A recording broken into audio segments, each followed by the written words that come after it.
Hi hello नमस्कार सर्वांना, स्वागत आहे तुमचं माझ्या यूट्यूब चॅनलवर। तर आज आपण करणार आहोत मिक्स डाळीची वरण किंवा आमटी आणि भात। चला सुरुवात करूया। एक कुकर घ्यायचा आहे। कुकरमध्ये पाव कप अशी ही मसूरची डाळ घेतलेली आहे, लाल डाळ, आणि त्यामध्ये पाव कप अशी मुगाची डाळ घेतलेली आहे आणि पाव कप तुरीची डाळ घेतलेली आहे। आणि जर तुम्हाला अजून ॲड करायचे असतील डाळी तर ॲड करू शकता। आणि 2 ते 3 वेळा चोळून असं धुवून घ्यायची आहे डाळी। हे मिक्स डाळीचं वरण किंवा आमटी खूप चविष्ट असं आणि पौष्टिक पण आहे आणि झटपट होणार आहे। तर नक्की तुम्ही करून बघा।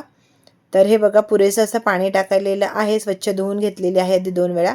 आणि त्यामध्ये मीडियम साईजचा एक टोमॅटो आणि एक बटाटा टाकलेला आहे, चवीनुसार मीठ, 2 चमचे मी कांदा लसूण मसाला टाकलेला आहे, यामध्ये पाव चमचा हळद पावडर टाकलेली आहे, एक मिरची 2 तुकडे करून टाकलेली आहे, एक मीडियम साईजचा कांदा घेतलेला आहे तोही यामध्ये टाकायचा आहे, आणि एक साधारणतः पोहे खायचा 1 चमचा तेल टाकलेलं आहे।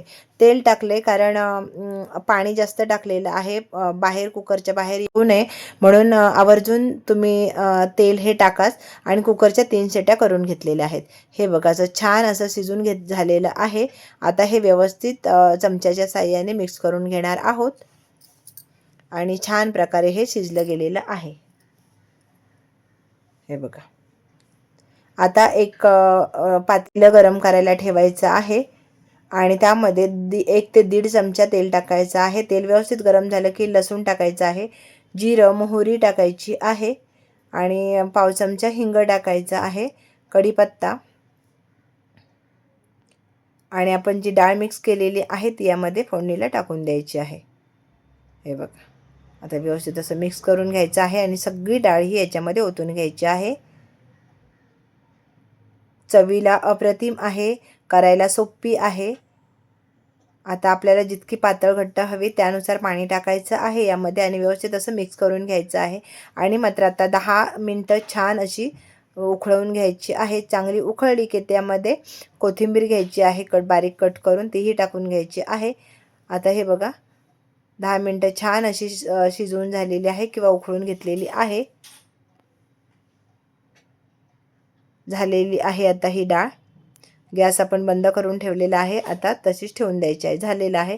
भातही एका साईडला झालेला आहे, आमटीही एका साईडला झालेली आहे।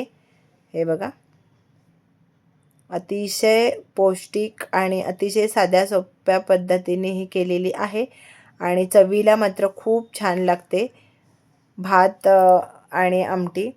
जर कंटाळा आला असेल कधी जेवण करायला, रोज रोज काय करायचं, तर आमटी आणि भात आणि असा एखादा पापड असेल तर अतिशय खूप चविष्ट असा चवीला लागतो हा भात आणि आमटी। तर चला, वेळात वेळ काढलात, माझे व्हिडिओ पाहिलात त्याबद्दल मनापासून धन्यवाद। उद्या भेटू आपण दुपारी ठीक 3 वाजता। तोवर